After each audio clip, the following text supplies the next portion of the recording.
সামাজিক মাধ্যমে অত্যন্ত আপত্তিকর ভিডিও তৈরি করার পর রাজ্যের নেতৃত্ব এবং জনপ্রতিনিধিদের নিয়ে সামাজিক মাধ্যমে আপত্তিকর মন্তব্য করে আপাতত জেলে ঠাঁই হয়েছে মাধবী বিশ্বাস নামে এক গৃহবধূর। এই ঘটনাকে কেন্দ্র করে রাজ্যের প্রাক্তন বিরোধী দলনেতা তথা প্রাক্তন মন্ত্রী মানিক সরকার ওনাকে ভদ্রমহিলা বলে আখ্যায়িত করেছেন।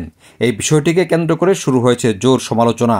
এর পাশাপাশি ডিওয়াইএফআই এর রাজ্য নেতৃত্বদের তরফে রাজ্যের সাংসদ বিপ্লব কুমার দেবকে কেন্দ্র করেও কটূক্তি করা হয়েছে বলে অভিযোগ আনা হয়েছে যুব মোর্চার তরফে। শনিবার কৃষ্ণনগরস্থিত প্রদেশ বিজেপি কার্যালয়ে সাংবাদিক সম্মেলন করে এ সমস্ত বক্তব্য খণ্ডন করল যুব মোর্চা।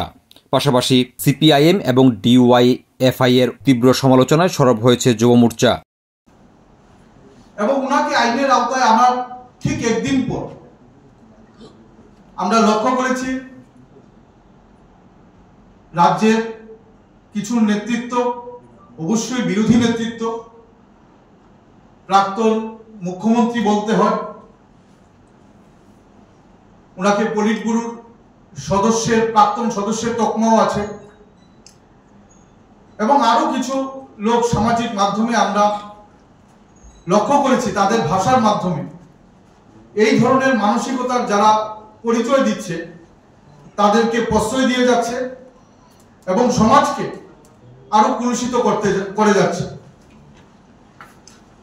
সেই বিকৃত মানসিকতার মহিলাকে ভাষার মাধ্যমে প্রশ্রয় প্রদানকারী সিপিআইএম এর প্রাক্তন নেতাকে আমাদের লোকসভার বর্তমান সাংসদ, আমাদের দলের ভারতীয় জনতা পার্টির প্রাক্তন মুখ্যমন্ত্রী শ্রদ্ধেয় বিপ্লব কুমার দেব উনার সামাজিক মাধ্যমে বুঝিয়ে বলেছেন যে উনার মতন ব্যক্তি কেন এই ধরনের আচরণ করলেন, এবং আমাদের সুস্থ সমাজে এই ধরনের বক্তব্য, এই ধরনের আচরণ উনাদের মতন ব্যক্তিত্ব থেকে মেনে নেওয়ার মতন নয়।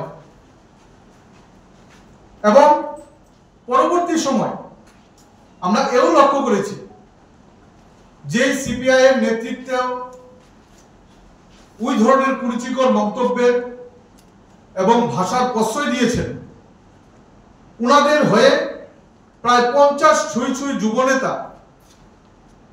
আমাদের রাজ্যের লোকসভার সাংসদকে নিয়ে, শ্রদ্ধেয় বিপ্লব কুমার দেবজিকে নিয়ে কুরুচিকর মন্তব্য করতে আমরা শুনেছি।